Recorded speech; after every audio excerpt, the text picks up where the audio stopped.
Chief Review in charge of our welfare and our discipline. None of our members was dismissed or expelled from the house as a disciplinary prefect. So, but our welfare was well taken care of. And so we will strive to finish within 1 hour. Yes, within 1 hour.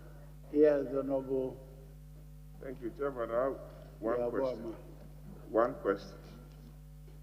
One. Yes, you started.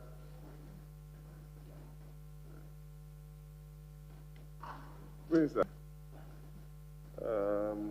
Chapter 4 and 5 of the Constitution deals with the territories of Ghana, the creation, alteration, or merger of regions. There's somebody who knows this country very well. Districts, regions, constituencies, towns, villages, hamlets.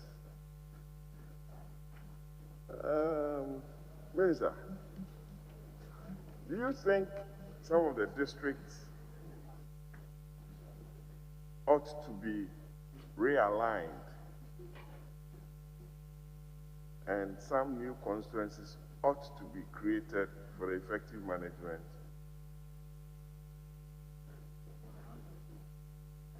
Some of the districts, yes, chapter 2, yes, and 5. No, chapter 2. Ought to be created towards the decentralization process. Thank you, Mr. Chairman. Mr. Chairman,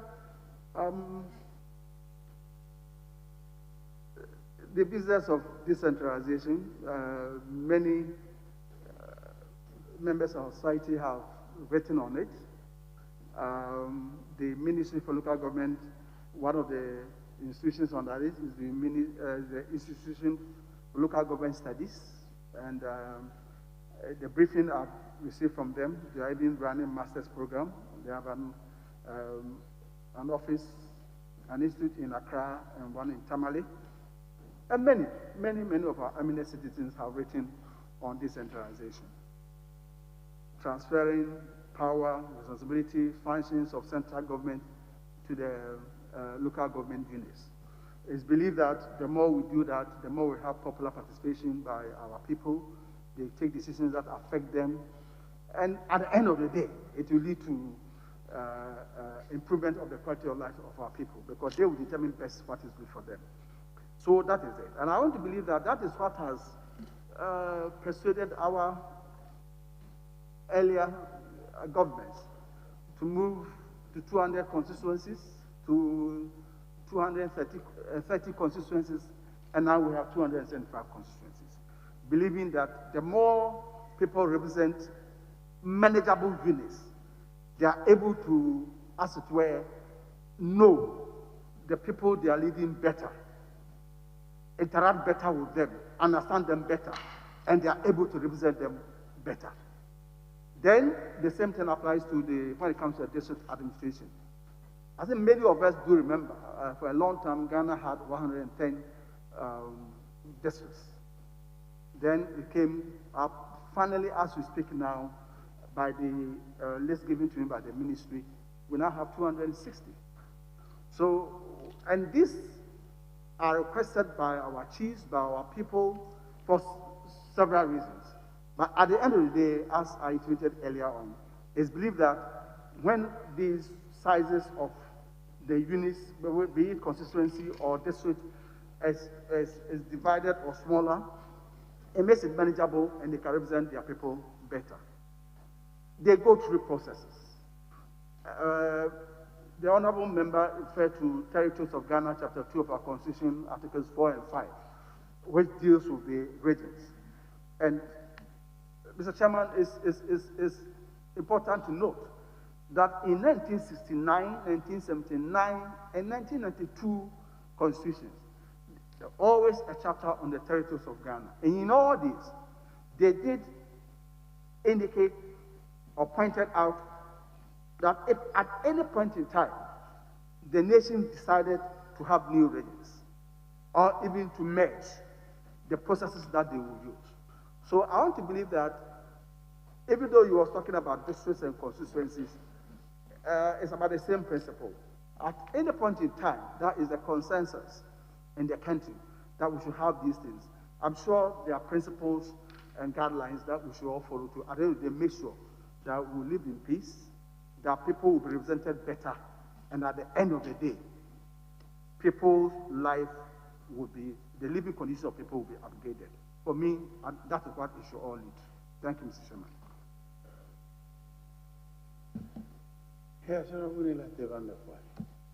Thank you very much, Mr. Chairman. Honorable nominee, you just made mention of the fact that functions and responsibilities are pushed from the central government to the local governments.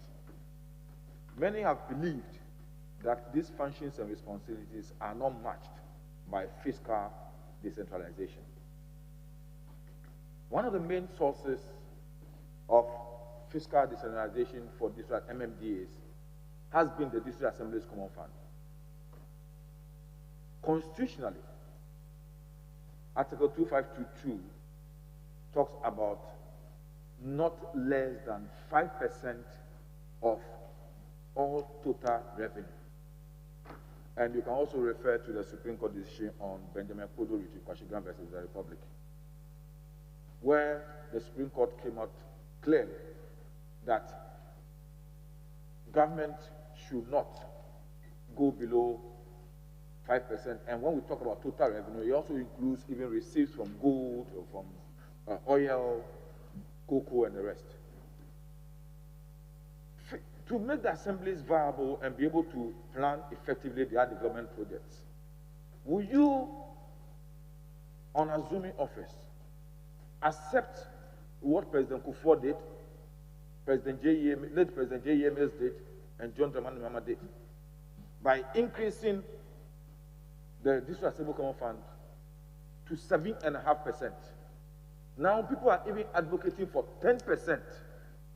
What assurances will you give us as representatives of the people that you will work for us to get much revenue or much releases to the district assemblies in order for them to be able to embark upon their programs?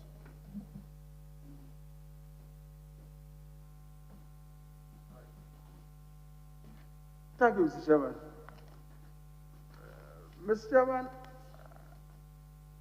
Chapter 20, for them, talks about decentralization and local government. And Mr. Chairman, Articles 240, 241, 245, 254 talk about the role of Parliament.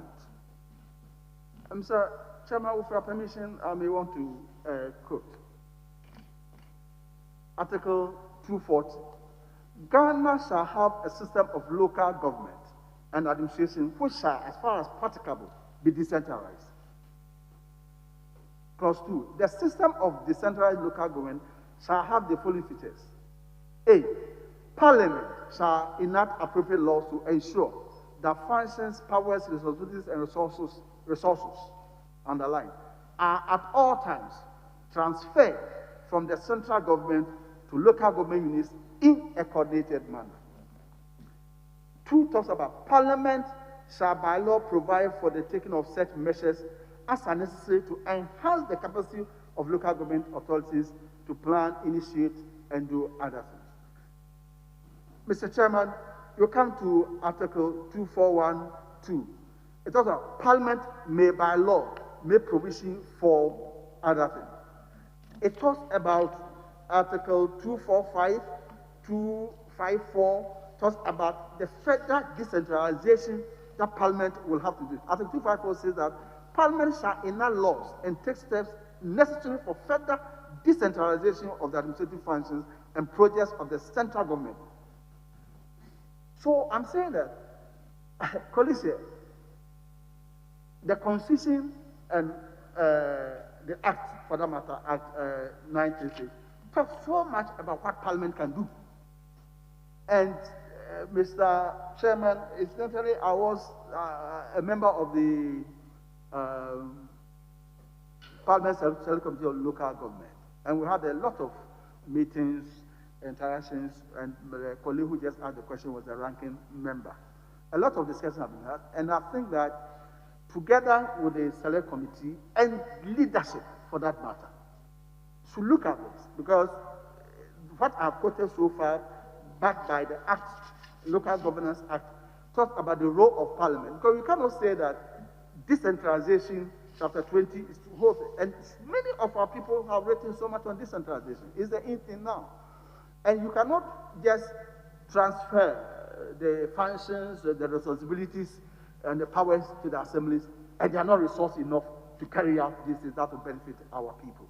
And I believe that we should be able to position ourselves based on the powers given to us by the Constitution to engage government, for that matter, so that we can discuss this issue, whether we should go back to 7.5%, whether it should be 10%. At the end of it all, it is all towards strengthening the decentralization and strengthening the base of our governance, so that as members of Parliament, or if we find ourselves in the Assembly, our people that we want them to take their own decisions, take their destiny into their own hands. After they have done that, it should go on. I'm aware, Mr. Chairman, that a lot has been written.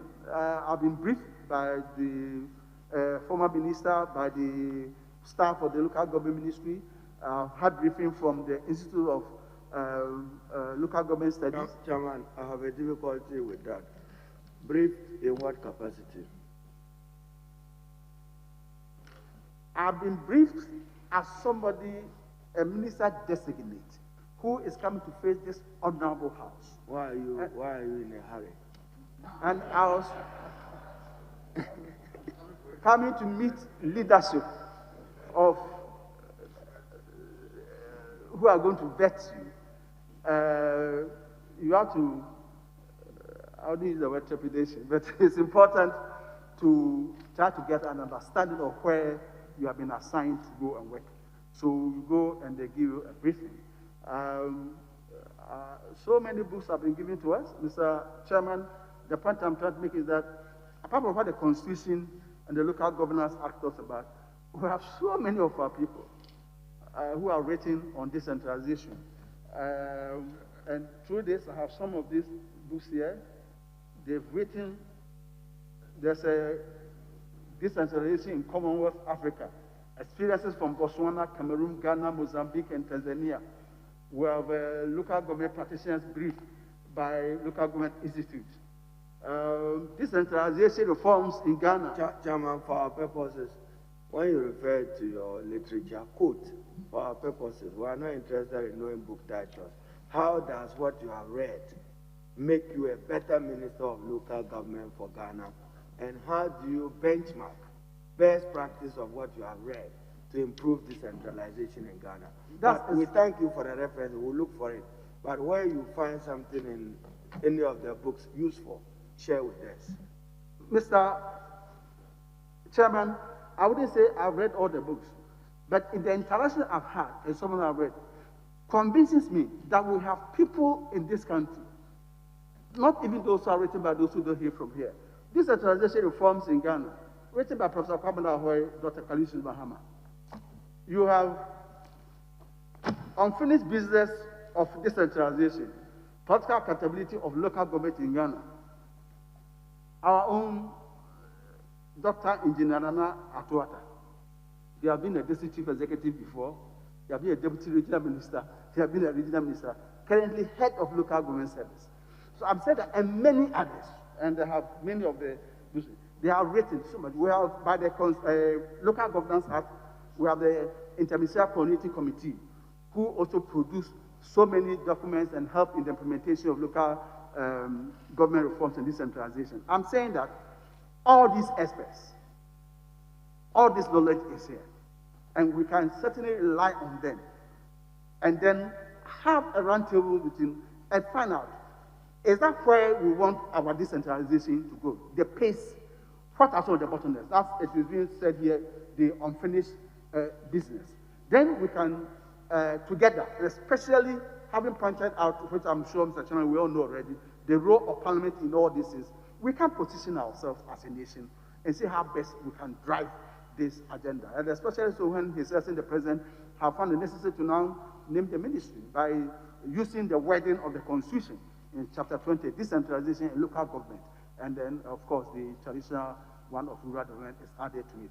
Together, with all the knowledge that is around, we should be able to fashion out how we want our decentralization, the pace it should take, and finally, how it should be.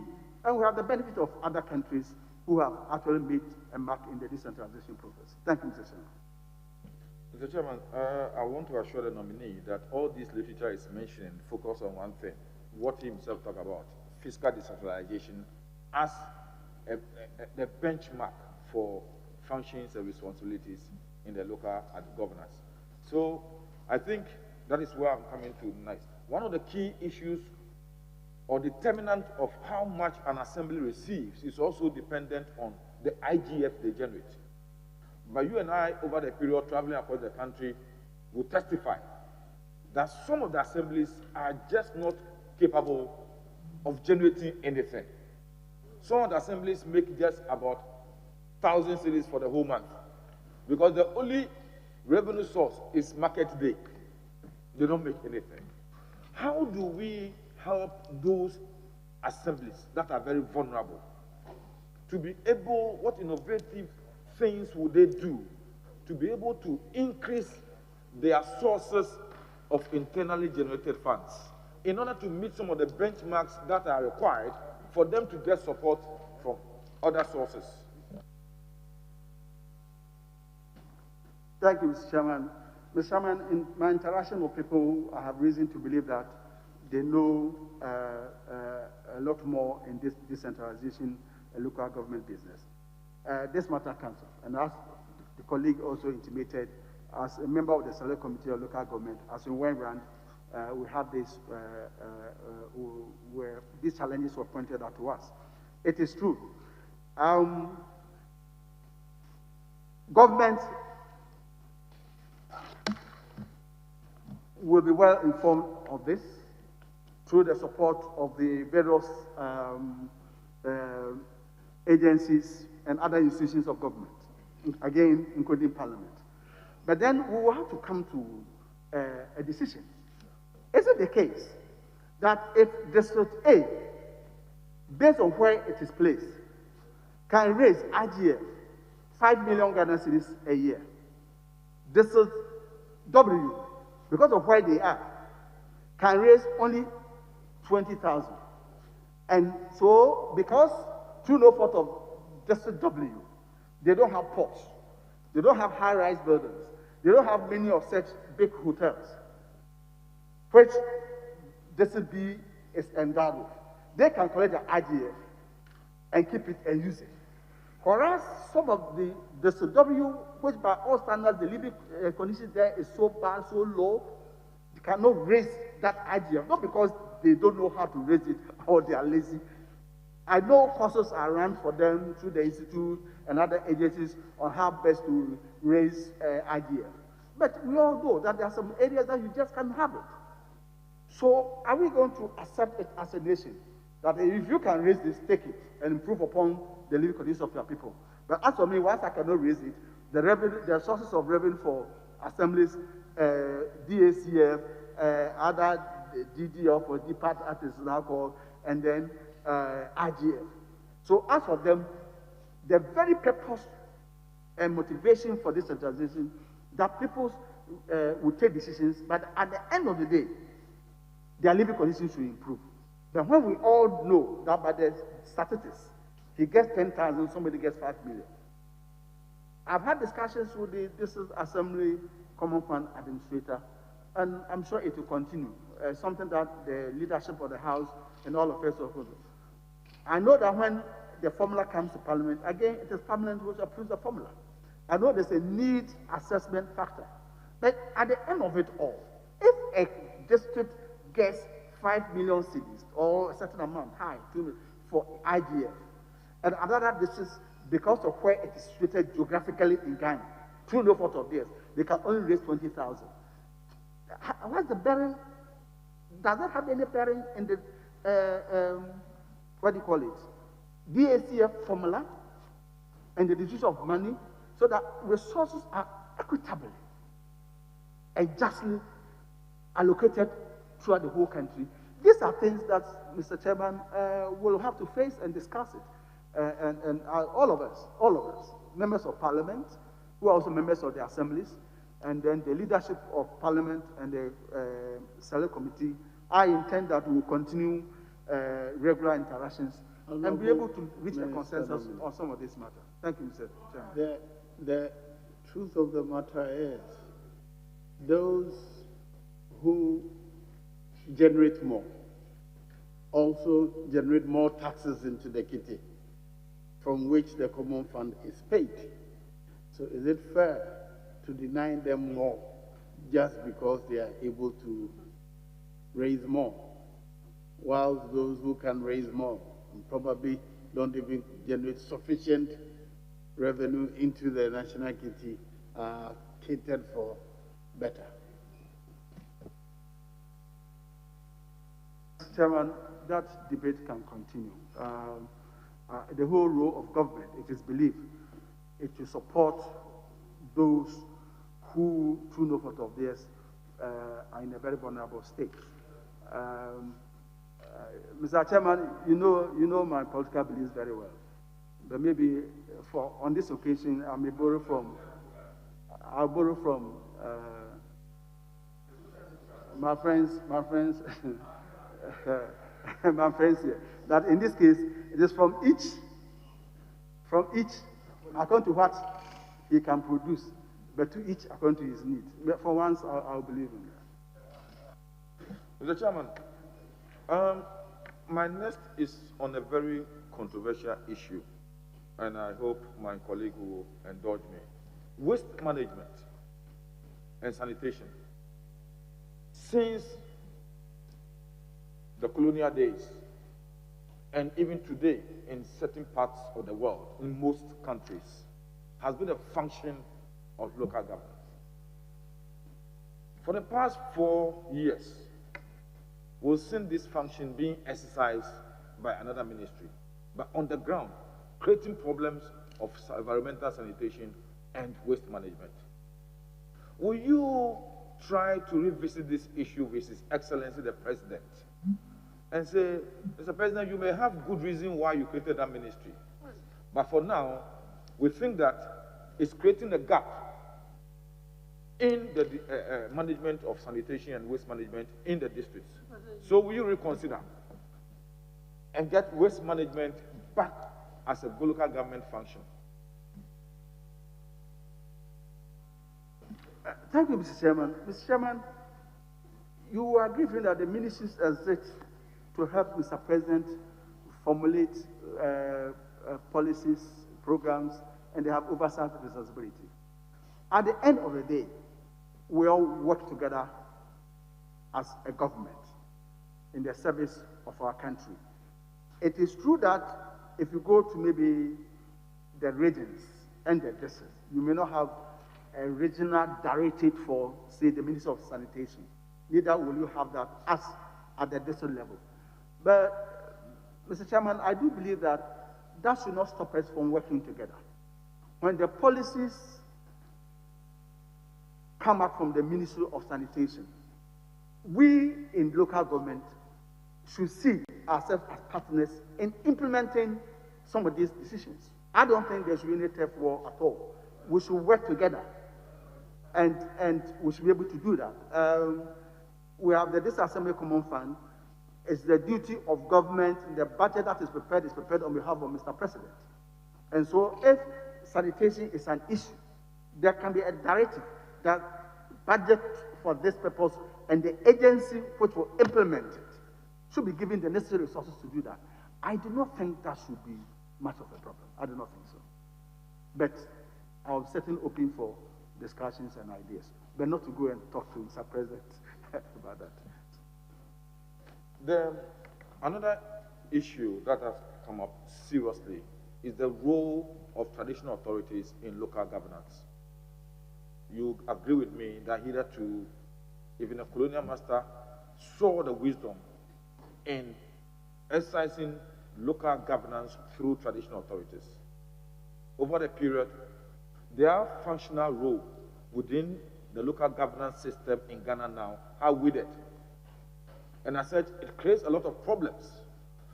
I saw the Minister of Health came here and said that they've had problems with building clinics because they have litigation with lands. If the synergy between traditional authorities and local governance have been maintained, there's no way we shall have those problems with getting lands for the construction of hospitals.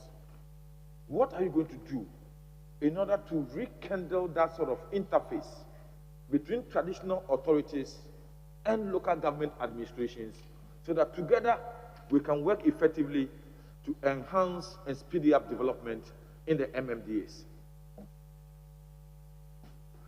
Thank you, Mr. Chairman. Mr. Chairman, I want to believe that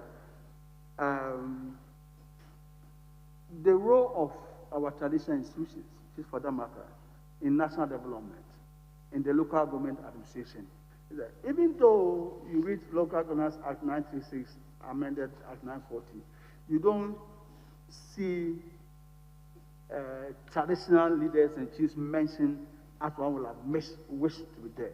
I want to believe that all leaders in our country at all levels, from the presidency to the unit committee member, we all know the importance and the role of our traditional leaders in national development. And they do play a role, especially at the local government level. Growing up, we used to have these town development committees, and it's almost always the chief or the Odikro who was in charge, and then we have town development committee members, and they're all working together.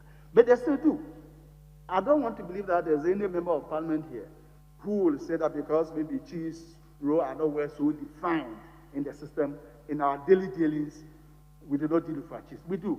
I also know that almost all district assemblies or district chief executives have the chiefs playing a role in decision making and all that they do. So I think it's a question of, in practice, knowing what is good for us and getting them involved.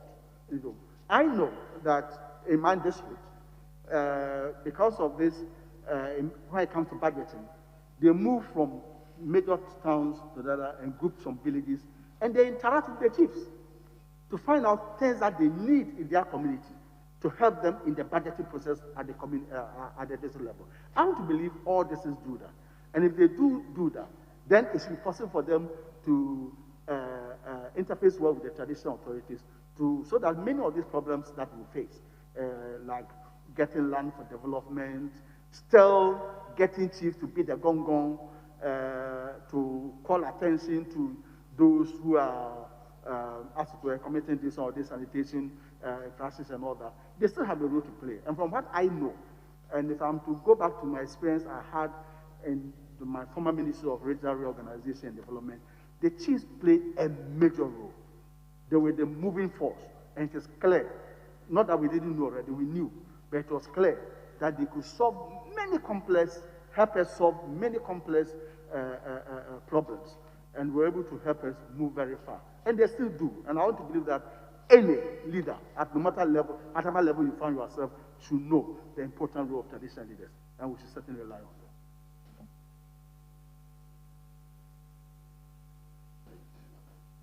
Yes.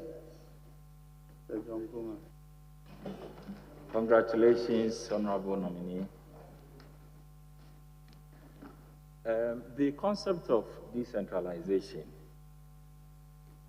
since 1988, PNDC Law 207, so today, to the latest 2016 Local Government Act as amended, the objective has been to develop the local areas and to send development to the rural communities. But it appears that for the past 32 to 33 years of trying to decentralize governance to the local unit, we have not been very successful in terms of ensuring development at the local unit level. If you look at Chapter 20, as you referred us to, and I want to go to Article 240, Clause 2A and 2C, with emphasis on 2C. there shall be established for each local government unit a sound financial base with adequate and reliable sources of revenue. The local governance structure that we have starts with the election, well, the traditional authorities, election of the assembly members and their unit committee. We have not provided for any financial support to any assembly member or unit committee in our country. The question I want to ask, I know the responsibility is with Parliament, and Honorable Minister, will you lead the call for reforms to ensure that financial provision is made to the local unit as enshrined in the Constitution, so that we don't just elect assembly members and their unit committees, but we also empower them to be financially sound to carry out petty development issues within the communities? Thank you, Mr. Chairman. Mr. Chairman, exactly so as my colleague has situated. It is believed that if your power is devolved, the functions, responsibilities, as the honorable member earlier on talked about, and they don't have the resources to back those things, then it's not the real decentralization that we're talking about. And a lot have been written. And as I said, it's a process. We have many experts who have studied the decentralization process. They have the comparative studies in other countries and all that. So it is in line with what Mr. President wants to achieve by emphasizing the decentralization. And that's why I was making reference to all people who have had something to do with this process, academics in the institute, and many others who have written on it. There's a general acceptance that no, we have not reached where we thought we should have reached. And Mr. Chairman, at the end of the day, it comes to play. If you are a system analyst, any system that you want to query, you want to find out what were the ideal situation, what is it, the purpose for setting up this. Why have we not achieved it? What are the bottlenecks?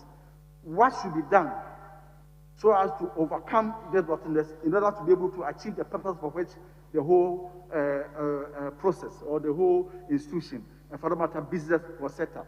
And as you do, you create a system, then you design method to overcome the problem that you are facing. And I want to believe that that's what we all have to come to that consensus and use that system to analyze the system as it is. Why is the reason that we haven't reached where we should have reached, and how the desired goals have not been met, and what can be done to overcome that. And that's why I've said that all the institutions, and as I read earlier on, the role of Parliament is there. There are so many other institutions that have been highlighted in the Local Governance Act, and many others. And there are best practices all around for us to interact with them and then see how best we can move ours forward. But at the end of the day, the resources for the assemblies are known. Can they continue to rely on only DACF? The one they get from what they used to be DDF. Is that enough? And just as a colleague asked here, we quickly list IGF. Well, we know that in some cases the IGF is almost less to nothing. And yet it is put down as some of the sources of fund for the assembly. These are the things that we should all have to come around and look at and see whether we can now take new measures to make sure that there's a sound financial base for the district assemblies, or for that matter, lower government units. Thank you, Mr. Chairman. Mr. Chairman, page 164 of the NPP 2020 manifesto. Page 164 of the NPP 2020 manifesto.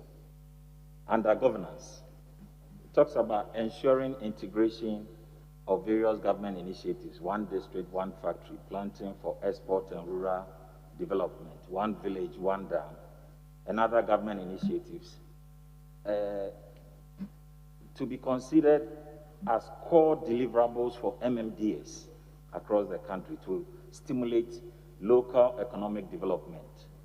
How will this be done, and how important is this to ensuring rural development across the country?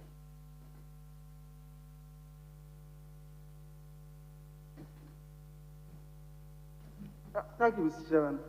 Mr. Chairman, that's what the MPP manifesto in 2020 talks about. And it's talking about we will improve development outcomes through the local government. Yes.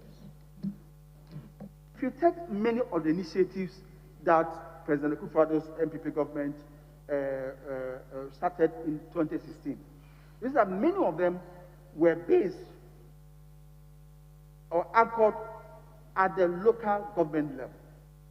And it was so important that the MMDAs had a lot to do. Mr. Chairman, take something like PEG, planting for export, and even listen to it, planting for export and rural development. Obviously, this can be pursued best by the local government authorities, that's through the MMDAs. The name again, one village, one dam, well situated in the local government area. And then the one district, one factory. Many of the produce that are being done are coming from the rural area. So the MPP manifesto is saying that, yes, the deliverables expected from the, will be the initiative in the core deliverables of MMDAs. You have read a document by those who are managing the PEG, and there's a lot of already collaboration between Minister of Local Government and the Minister of Agriculture. The planting of nursery program that they had, planting of seedlings for many of these cash crops, and the distribution. In my district, they were talking of giving out about 30,000 oil palm seedlings and thousands of coconut seedlings, I mean. And all these things are going to help provide and strengthen the local economic development and the local government areas.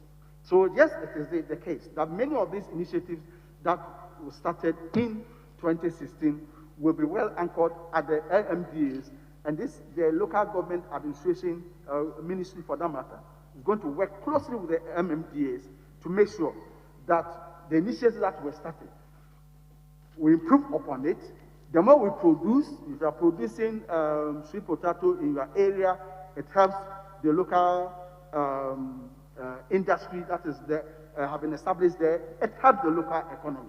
So yes, a lot of grammar has been written, local economic development and all that, but it finally comes to some of the initiatives by President Akufo-Addo's MPP government when they talked about one district, one factory, all the resources that we needed in the factory, once they are produced in the local area, the economy of the local area will improve. When you talk about one village, one dam, it will help in improving the yield in agriculture in the rural area. And once that is done, it not only will it feed the local industry, it also improve upon the incomes of the people living in the rural area. So yes, I think it's the step in the right direction, and that's how we should go. Gisela, Thank you very much, Mr. Chairman. I gave the floor to Gisela, all right? Oh, okay. Thank you, Mr. Chairman. Honorable nominee, do you think assemblymen should be paid?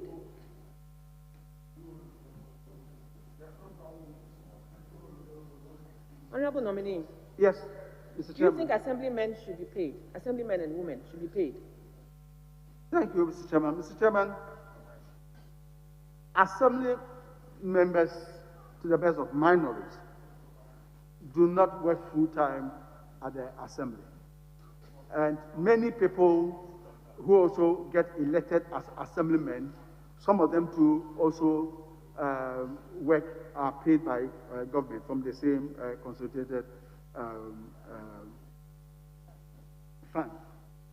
So I will support any initiative that will enable assembly members interact more with their people. Because the whole concept of representation and leadership is that you are being elected, you go to an assembly, you speak on behalf of the people. Before you speak enable for you to speak on their behalf and articulate their concerns, you should have interacted with them. And when you attend assembly meeting too, you should be able to go back and tell them what decisions have been taken by the assembly. Anything that will enable assembly members be effective in this role, yes. It may not be called being paid salaries at the end of the month, but if they can be enabled to be able to perform these functions, I'll go for that. Mr. Chair, with your leave, you're talking about advocacy, but the assembly members, their plight is not the advocacy. They come from electoral areas. You are talking about making them effective. Would you put in place a program that would compel the MMDCs to assign funds for specific electoral area needs? Yeah, I wouldn't want to call it common fund, but the assembly members have specific problems in their electoral areas, and they think that the funds that come, they don't really get direct support for their electoral areas. How would you want to address that, but to make them more effective as leaders at the local government level? Yeah, Mr. Chairman, I'm open to suggestions. And as I said when my colleague talked about resources to the local government area, for that matter, to the assemblies, we can discuss it. But at the end of the day, the basic thing is this. What is in practice now, based on the briefings I've received? Some assemblies pay some allowances to the assembly members, and they pay it from the IGF. Again, if you have been able to raise IGF, then you pay. And there's a table. Others pay so much, others don't get anything. And if they are performing the same functions, why should it be the case that just because you find yourself in a capital city, as for you should get more? And for me, I have about, say, 10 to 15 small villages dotted around the area. And as an assembly member, I have to be going around all these places. They will wait till at the end of that term before they are given a motorbike. So while they are working in the 4 years, how do they even go around and interact with all these people? These are issues that we should look at. And I'll be prepared to lead any discussion that will help them to become effective. Democracy at the base is about representation, it's about advocacy. They should be supported to be effective. And I'm prepared to engage in any discussion that will improve. Yeah, there. Excuse me, Mr. Chair, I'm not done. I was advised that you have one question. That's what leader said. Anyway, go ahead. Thank you.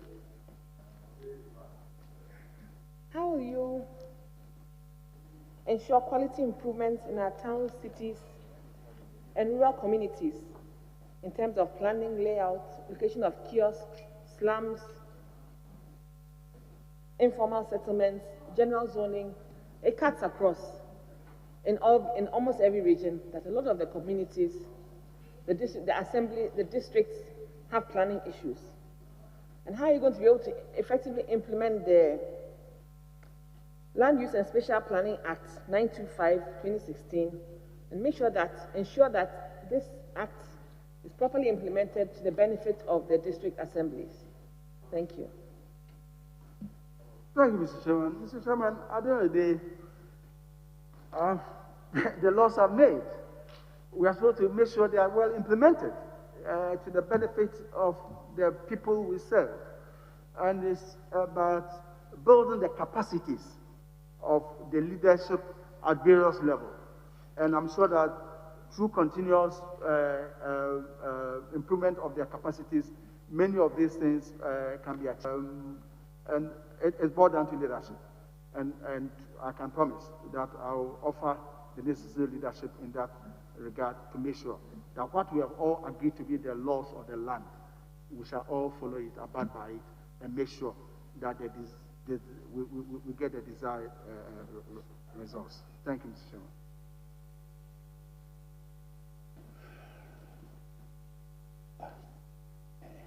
Yes. One question. Now you're allowed one question. Thank you very much, Mr. Chairman. Honorable Botwe, I congratulate you on your nomination as the Minister for Local Government and Rural Development. I remember I told you once before that you were appointed to a ministry to discharge a duty within 4 years. And you took 2 years to discharge that duty. So I used to ask you, so what are you going to do now that you have discharged your mandate? I believe you are coming to this ministry with the same level of commitment, if not even more. Just a quick one. The district assemblies have interacted with some DCs, and they have raised some concerns regarding the way and manner some contracts were awarded. And so sometimes they are in their office and then somebody brings a document and says, oh, I've been given a contract. And it's raised, a number of concerns at the district level for some of the DCs.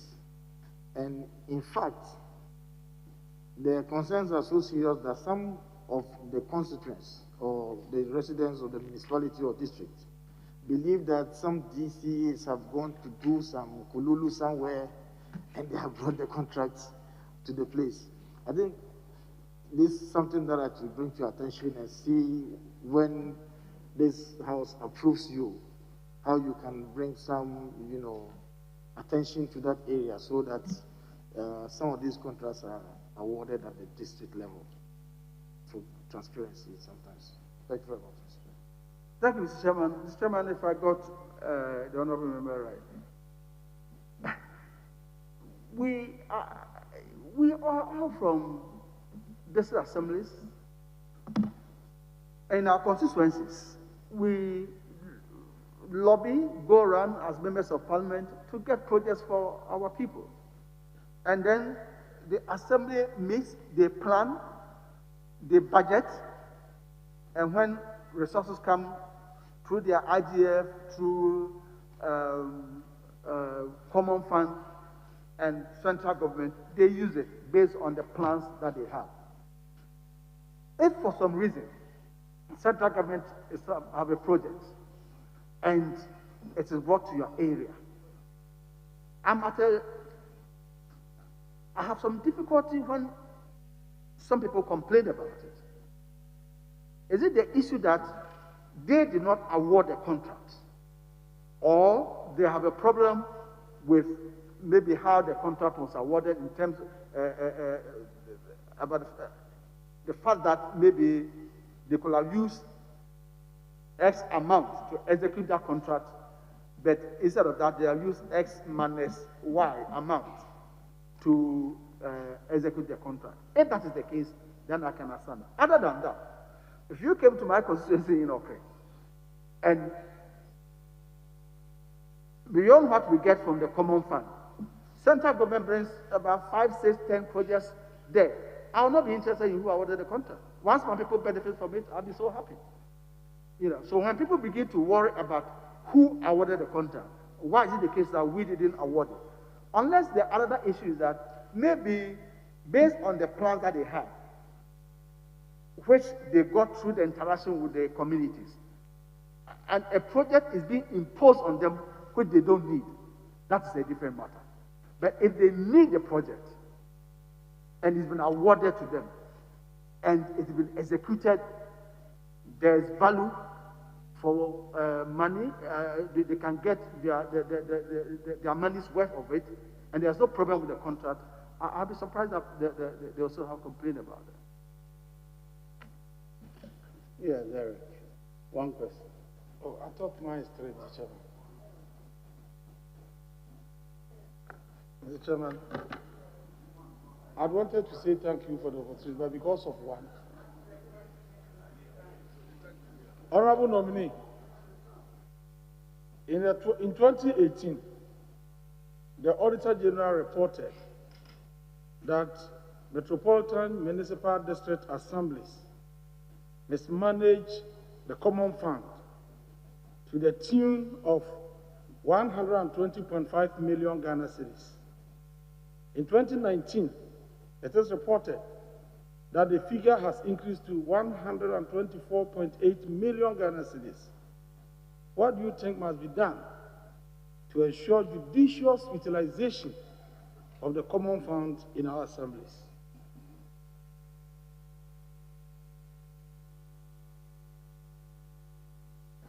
Thank you, Mr. Chairman. Thank you, Mr. Chairman. Audit reports come to this honorable house, and this is something that we should all study and make the necessary recommendations. Mr. Chairman, under no circumstances, I mean, the question which the honorable member earlier asked, if we have a problem with resources to the lower government units, that they are not getting enough IGF, the common fund that goes there is not enough to carry out the projects they want to carry, then under no circumstance should we allow corruption to grow in the administration of the assemblies, under no circumstances. And I'm sure when we all study the audit report, which I promise we'll study very well, especially with the Select Committee of Local Government, then we'll know some of the infractions and some of the recommendations made in the audit report. And I promise that we shall do everything to make sure that subsequent reports will not have this narration at all. There's none here. Yeah, one. Thank you, Mr. Chairman. Mr. Chairman, I wish to find out from the nominee if he's aware of a company called Ghana First Limited. Because, Mr. Chairman, I have with me a list of over 1,400 projects that this company is supposed to have carried out in different parts of this country, in almost every district assembly. Indeed, Mr. Chairman, in my constituency, a number of toilets were supposed to have been constructed at Larni, Manayile, and also Kalpohini Market. As we speak, the contractors have abandoned these projects.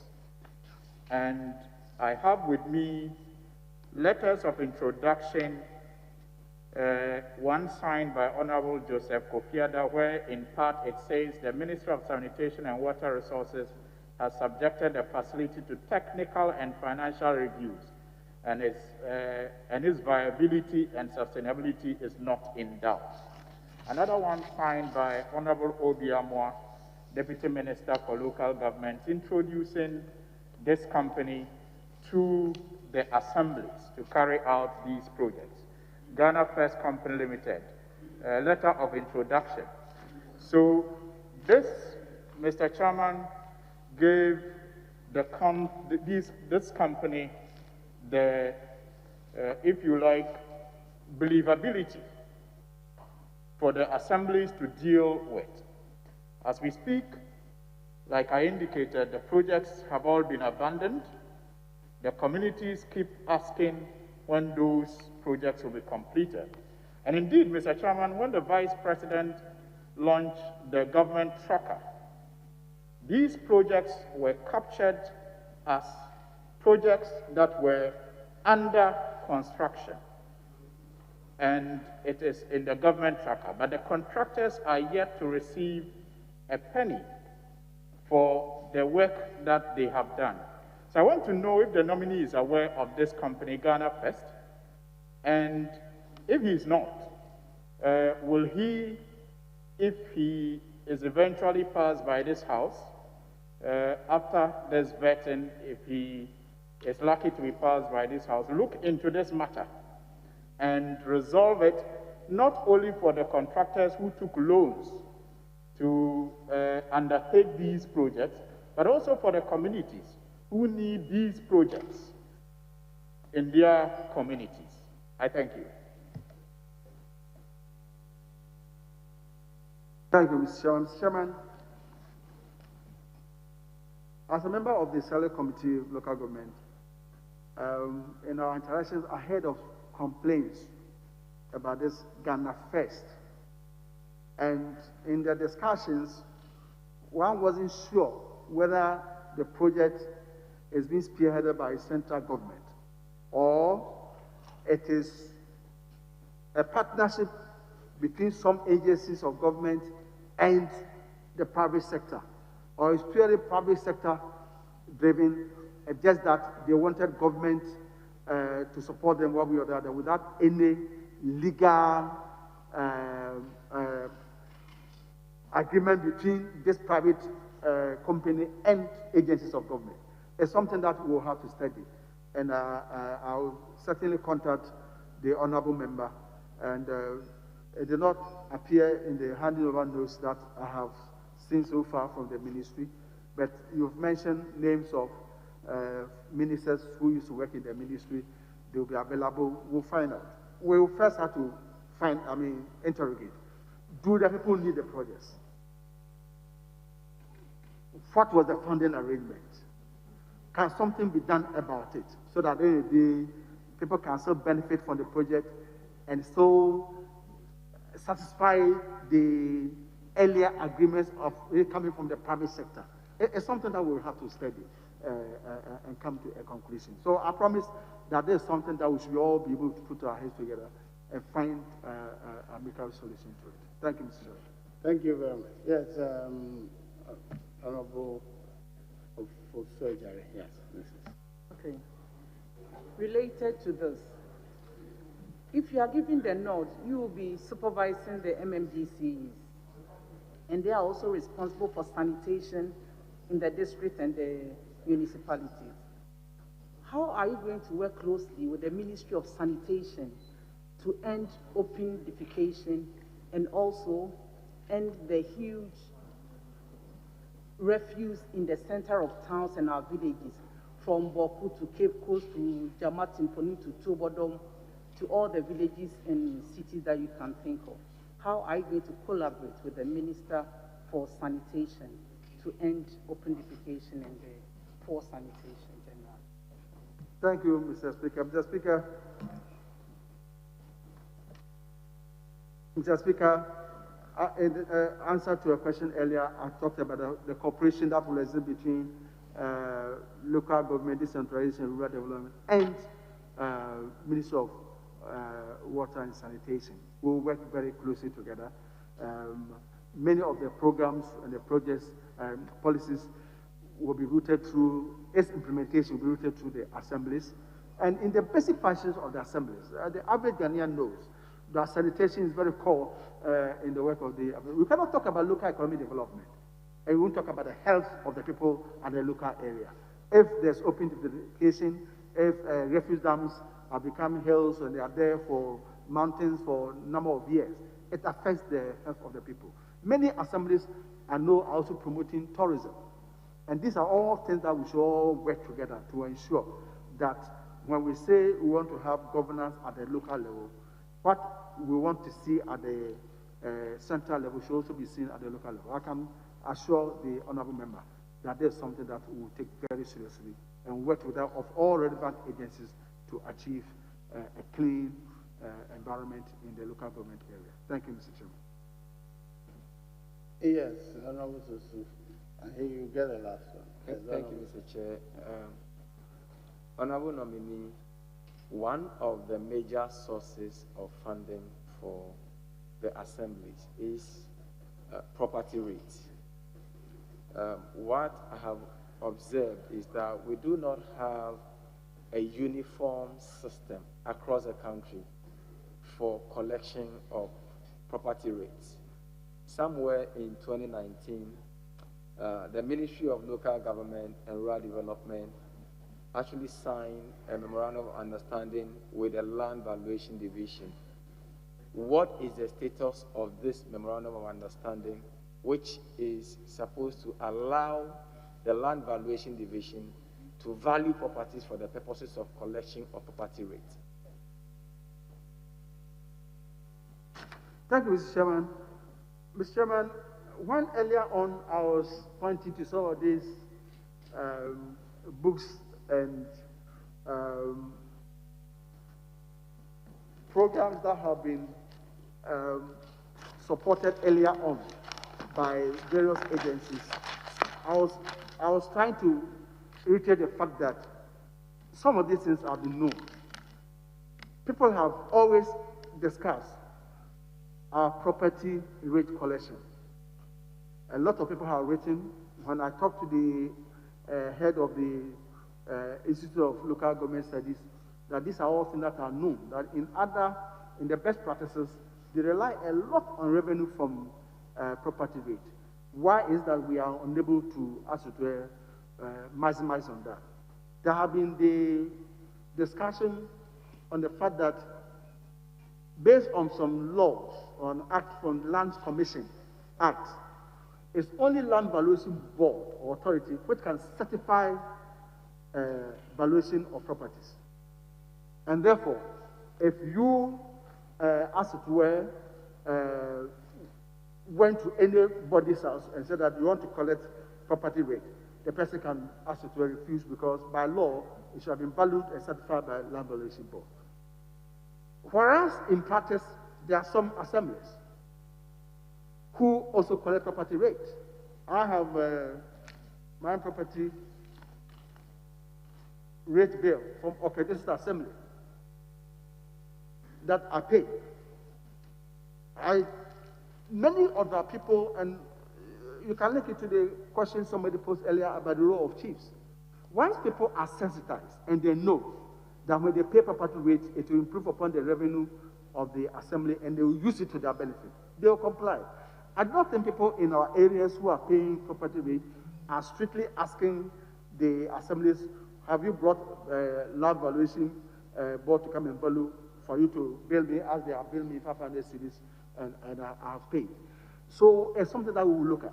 There have been a discussion, I've read papers which suggest that there should be an amendment to the Land Commission Act. There's also a suggestion that the district assembly should have departments that will take care of valuation. And if the Land Valuation Board is also decentralized, and in all assemblies, we have departments that also undertake this valuation, then it will authorize them to collect these things. Others too have also paid that fine. You may have that one. So if what about after 2 or 3, 4 years, many of the properties have been valued, will the department continue to exist?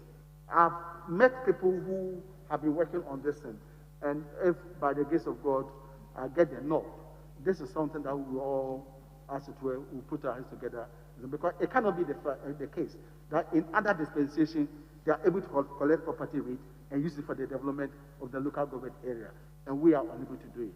And like I said, it's querying the system, finding out the reason why we are not able to achieve our goal, and designing new solutions to achieve them. Thank you very much. Thank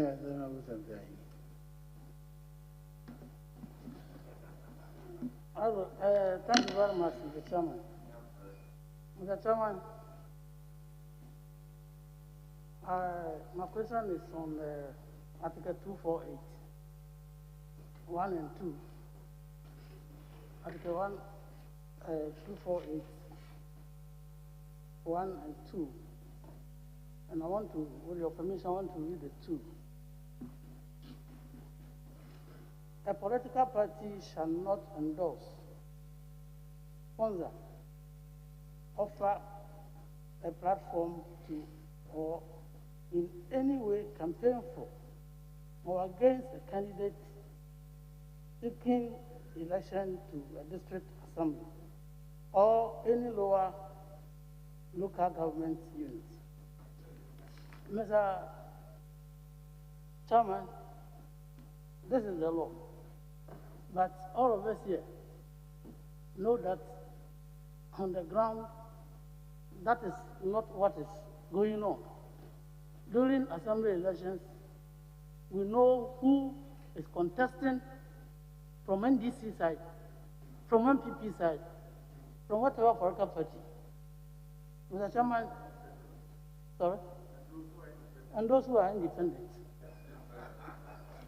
Mr. Minister, don't you think we should relook at Article 248, Clause 2, particularly, to allow partisan elections at the district level?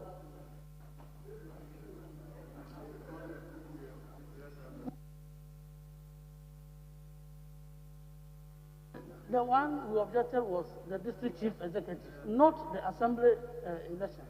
I'm talking about the elections of assembly members. No, it was.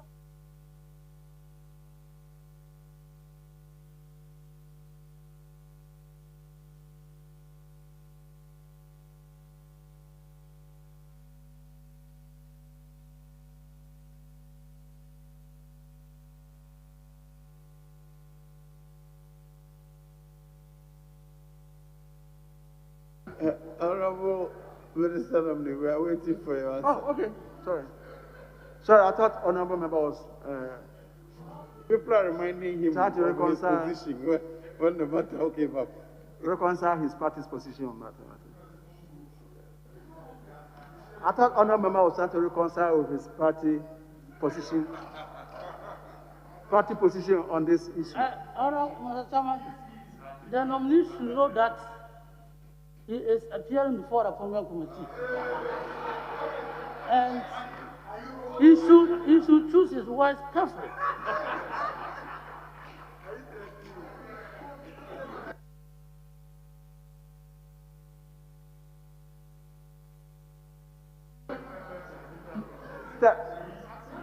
Thank you, Mr. Chairman. Mr. Chairman, only that I saw his leader, the chief whip, talking to, so I thought maybe he was trying to reconcile the party position. But be it as it may, this is a very revered house. So, yes, it comes into the bigger picture of election of MMDCs and assembly in general. Article 55(3) talks about how political parties cannot sponsor people in this assembly elections. And just as 248 also talks about. But Mr. Chairman, with your permission, we can quote Article 55 and Mr. Chairman, with your permission, it talks about the right to form political parties is guaranteed. Every citizen of Ghana or Botwe has a right to join a political party. 55(3), subject to the provisions of this article, a political party is free to participate in shaping the political will of the people, to disseminate information on political ideas, social and economic programs of a national character, and sponsor candidates for elections to any public office other than to district assemblies or local government units. And this is an entrenched clause. And so until this is handled, as Mr. President believed that we should do, that we should elect the MMDCs and for that matter, the assembly elections should be done on partisan basis. But because there was some resistance and there was lack of consensus, it was called off. If, as honorable member is indicating now, I am very confident that, as Mr. President said, that if there's a consensus in dealing with some of these entrenched clauses, then we can make a way forward. I take it that with some of these suggestions, we may achieve that consensus in due course. Thank you, Mr. Chairman. Yes, Honorable Botwe, you have one. Let's go to Mr. Chairman. Mr. Chairman, very quickly, I hope the nominee will agree with us that on page 2 of his CV, the ministerial position should be from 2017 to 2021, and not 2017 to 2020. It was Minority Chief Whip. It should be 2013 to 2017, January 2017. And the referees, Speaker Okwe is quite particular about the rendition of his Okwe. It's without a C. So I hope that these corrections can be effected accordingly. My first question, Mr. Chairman, relates to the vexed issue of SAR, the good people of Central Kofi, Akpafu, Lolobi, Lipe, particularly the traditional areas of Lolobi and Akpafu. They have written extensively that at all times they have been clear that they do not support the movement from the Volta region to the OT region. They were not in support of the referendum. They have adduced evidence to show that even in the referendum, they did not really participate. If you look at the voter turnout, whereas other territories had in excess of 90% on the average, all their polling stations they have listed in their petitions, you have a voter turnout, EP primary or DOCO voter turnout below 2%, some 3.1%, others 4%. They really were not keen. They petitioned your good office, and your chief director replied on the 30th of October 2018, indicating that you are studying their petition and that you get back to them. They also say that at some point they met you at the conference room, the chiefs and the Joint Steering Committee on the 19th of November 2018. And you told them that it appeared you had been misled by some impersonators and that you'll get the matter fixed. You don't appear to have fixed this matter. It has led to a major disenfranchisement. As recent as the 5th of March 2020, your predecessor, the local government minister, appeared before us. I have the Hansard here, official report of Parliament, Thursday, 5th March 2020. In responding to a question from the Member of Parliament for the area, the Honorable Benis Adiku Helu, the impression was created that the Brobe Commission had captured the concerns of all the SAL people and that they were in support of the referendum.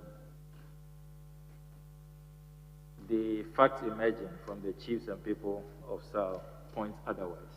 And they say we should blame you, that you are the one who has created this whole mess. Do you agree with the chiefs and people of SAL? And what do you say in response to all of these allegations they have made against you? Thank you, Mr. Chairman. Mr. Chairman, I was informed about this petition and the allegations. I have deep respect for our chieftaincy institution, for that matter, our traditional rulers, and I've intimated here the role they have in ensuring that we have an enduring local government system and how we should allow them to take serious part in it. I've also talked about how the work His Excellency assigned to us in this regional reorganization, which is a very delicate assignment. We could succeed in doing that because of how the chiefs throughout the country supported us and rely on their wisdom and direction. But having said that, it's unfortunate that I will have to state that this allegation is coming out of from a deep misunderstanding or it has no basis at all. The process of creating new regions is enshrined in the Constitution. And on a different question, I made reference to Chapter 2 of the Constitution, Article 5, 4 and 5. And Article 5 states clearly the process you go through when you are creating a new region or when you are merging two regions. And I said, Mr. Chairman, permit me to repeat, that this same constitutional provisions, we had it in 1969 and 1972 constitutions. Sorry, 79 constitutions. So we followed it. Petitions were received from citizens who were interested in having new regions. We followed the constitutional provisions. Our ministry facilitated it and worked closely with the office of Mr. President. And as for the Constitution states that a commission of inquiry will be appointed in Article 5.4. That was done exactly by Mr. President. The petitions were studied. All those who petitioned, the Justice Botwe Commission took pains to first meet all these petitioners in Accra so that they could listen to them and as for them to explain their petition. And just as it's stated in the Constitution, they then have to visit all these areas to have public hearings. And I want to believe that the idea behind the public hearing is that it's not as if one chief, because he's a chief of an area, he writes a petition, I want to have a new region. Then it is assumed that all the people support it and then it will be given to them. So they'll have these public hearings throughout the country. After that, they presented their report. Mr. Chairman, this is a process which was transparently done. Transparently. There were people who, even though the chiefs and elders and opinion leaders were fighting for the creation of a new region, there were others who opposed it. And that is why there was nowhere that they had 100%, which means that there were some people who were not interested in it. But they also had their chance to argue their case out and also to finally take part in the referendum. It is never true that people from Akwafu and Lolobi areas were not interested in being part of Uti region and they were forced. Totally untrue. Nothing supports that Honorable assertion. Nominee, let me say that this morning I received what they call rejoinder to the petition filed by Sir P.K. Owusu and the entire Lolobi and Akwafu traditional areas against, purported to present the entire Lolobi and Akwafu traditional areas as against prior parliamentary approval upon Botwe. And it is signed by Nana Okra II, Chief Akwafu Mempasem, Nana Amwa, Akwafu Mempasem, the Fahina of Akwafu traditional area, Nana Opoku Brompong, Lolobi Division, Nana Alosi, Queen Mother, Lolobi, John Kachiriku, Regent, Akotia Division, Nana Kekrebesi Oboekuma, Lolobi, and Sylvester Eda.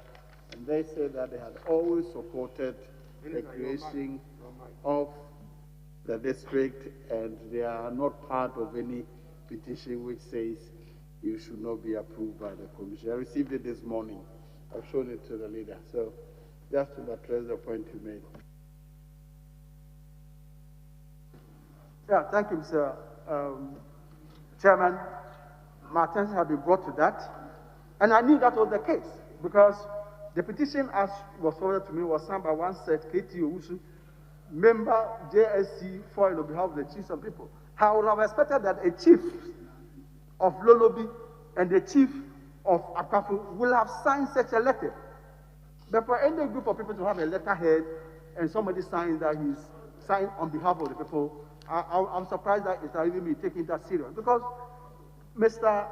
Chairman, this is the report of the Commission of Inquiry into the creation of new regions, which was published, this Parliament, there was the CI 109 that talked about creation of new regions, Regulations 28 and the referendum. This was laid here for 21 days, and it was clear areas where the referendum would take place.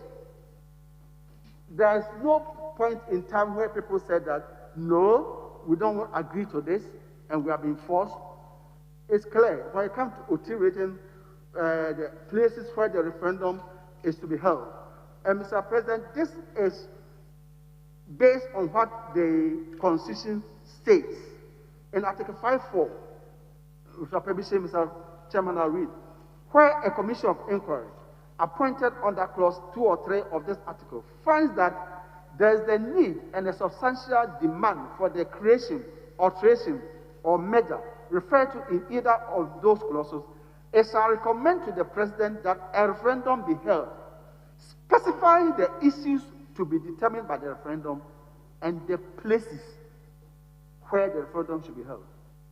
Article 5.4, the Commission determines it.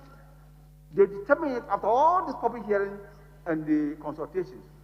Mr. Chairman, maybe it's important to note that there were some areas who also petitioned to be part of new regions. After the Commission's interaction and public hearing, they said no, this area cannot be part of the new regions, because they did not satisfy the condition of having the demand, substantial demand to be part of the new regions. And this was advertised. CI from this Parliament was stated clearly, OT region to be created out of Buta region. The referendum will be held in these places: Biakuya District, Jasikan District, KJB District, Krachi East Municipality, Krachi Chumuru District, Krachi West District, and Kwanta North District, and Kwanta South Municipality, Santu Kofi, Akwafu, Lolobi, and Lipe traditional areas. Clearly stated, advertised in the CI before the referendum took place. And Mr. Chairman, at this stage, the minister had nothing to do with this. The constitutional process was followed. Commission of Inquiry is empowered by the Constitution, Article 5.4. They followed up, forwarded to the Electoral Commission. The CI was laid in this Parliament, and the referendum was held. So there's no point where myself as a minister or the ministry was involved. We were involved in facilitating the whole process, but these are constitutional provisions that they followed. And in any case, at the end of the day, Mr. Chairman, that's why I was questioning whether the chief signed it. An OT region has been created. The OT Regional House of Chiefs have been inaugurated. The chief of Lolobi came to Dabai and he swore in as a member of the OT Regional House of Chiefs. So I'll be very surprised if the chief of Lolobi, Parliament chief of Lolobi, is behind this thing. Because he had been there. I don't think anybody forced him. He came there and he sworn as a member of the House of Chiefs. And I've also been told that the Council of State elections that were held a few days ago, the person who had been elected to represent the whole Uti region is from Akwafu. So I'll be very surprised that these are very emotive issues. There are people who will never agree that there should be Uti region, and therefore they will use all sorts of means. But Mr. Chairman, maybe you give me 1 minute to expatiate on this. There was a plebiscite held in May 1949. That was the first one, referendum, when the people of Krachi, who were in the Northern Hemisphere, in the British-controlled area, wanted to come down to the Southern Hemisphere. There was a plebiscite. When it was held, we had villages represented by, you have Adele, Adwasi, Ntrobo, Tepa, Akrofu, Nchumuru, and Krachi. They voted. And at the end of it, 342 people voted to come to the south, the delegates, and 36 in the north. Not everybody agreed. But finally, after this referendum, they moved down to the southern part of the hemisphere. Then in 1956, another plebiscite was also held. The people who voted in 1956 in British Togoland was Mamprusi, Dagomba, Gonja, Buemkrachi, Pango, and Ho. The results are here. And it's of public record. If anybody reads Professor Raymond Bagulu, Benny's book, The Five Archers of UDS, who talked about Ghana and national integrity, very rich political history, you find out. There are people who did not vote to be part of Gold Coast to become Ghana. But it doesn't mean that after majority of the people have voted and become part of Ghana, you go and say that us or yes, we are not part of Ghana. The results are here. You can always read. And in any case, in the voting referendum that took place, 85% of those who voted in Santo Kofi, Apafu, voted to become part of Oti region.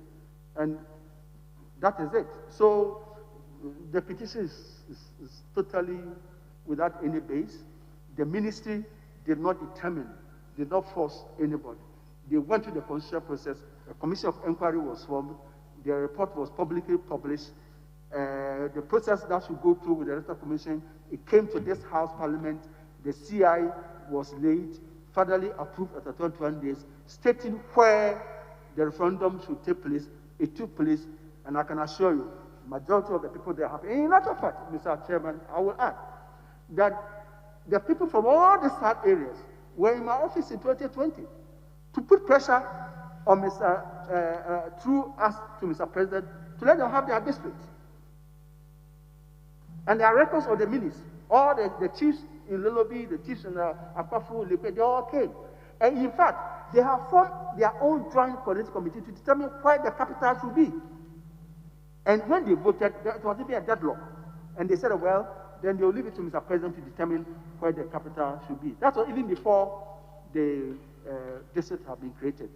And now they are trying to find out where the voting is. Linking it to the voting, the ministry has nothing to determine, to do with who should vote in the presidential election. That's purely the work of the Electoral Commission. It's the Electoral Commission that creates constituencies. The ministry has nothing to do with it. So I don't know why they have to strive so much to try to put our names in this whole exercise. I'm unable to understand it. I think it's totally misconceived and it has no basis at all. Mr. Chairman, by way of follow-up, This one is 1-1. 1-1.